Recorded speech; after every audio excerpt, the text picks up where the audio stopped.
Bharat bond ETF या exchange traded fund, जैसा कि इसका पूरा नाम है, कुछ साल पहले केंद्रीय सरकार द्वारा लॉन्च किया गया था। इस बॉन्ड का उद्देश्य यह था कि सरकार ने कुछ बेहतरीन पब्लिक सेक्टर अंडरटेकिंग्स (पीएसयूज) को एक म्यूचुअल फंड में एकत्रित किया और यह म्यूचुअल फंड फिर स्टॉक मार्केट में लिस्ट हुआ, जहां निवेशक इसमें सब्सक्राइब कर सकते थे। यही से इसकी शुरुआत हुई।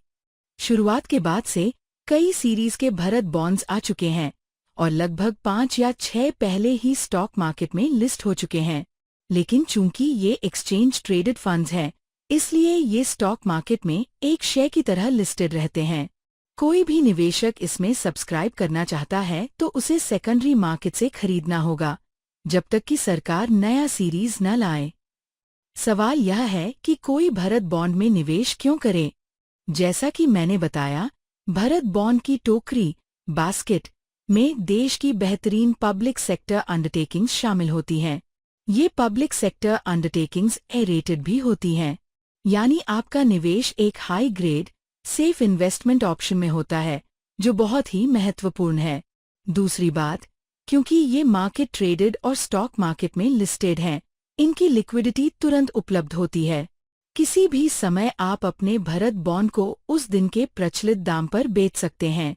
तीसरी बात, इनके यील्ड्स भी काफी आकर्षक रहे हैं।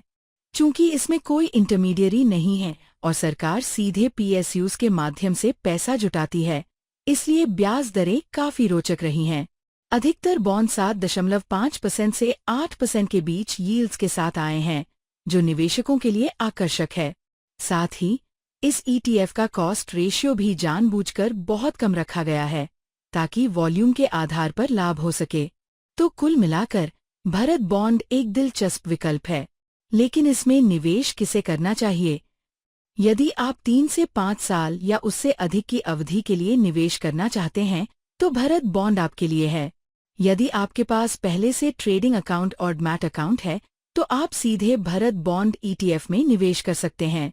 अगर आपके पास ट्रेडिंग या डीमैट अकाउंट नहीं है, तो आप फंड ऑफ फंड ऑप्शन ले सकते हैं, जो म्यूचुअल फंड के हिस्से के रूप में उपलब्ध है। कई फंड हाउसेस भारत बॉन्ड को फंड ऑफ फंड्स के रूप में पेश करते हैं, जहां वे निवेशकों से पैसा जुटाकर नए भारत बॉन्ड ईटीएफ में निवेश करते हैं।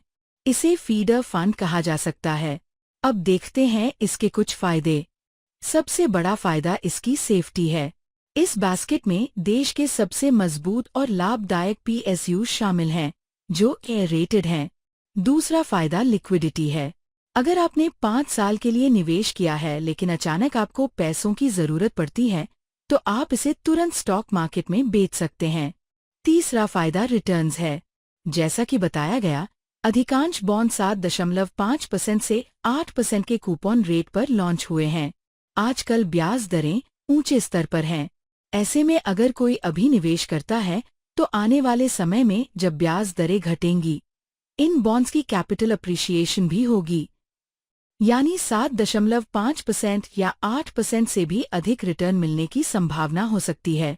टैक्सेशन। दुर्भाग्य से इन बॉन्ड्स पर इंडेक्सेशन बेनिफिट उपलब्ध नहीं है, यानी जब आप अपना निवेश बेचते हैं, तो जो कैपिटल गेन होगा वह आपकी कुल आय में जुड़ जाएगा।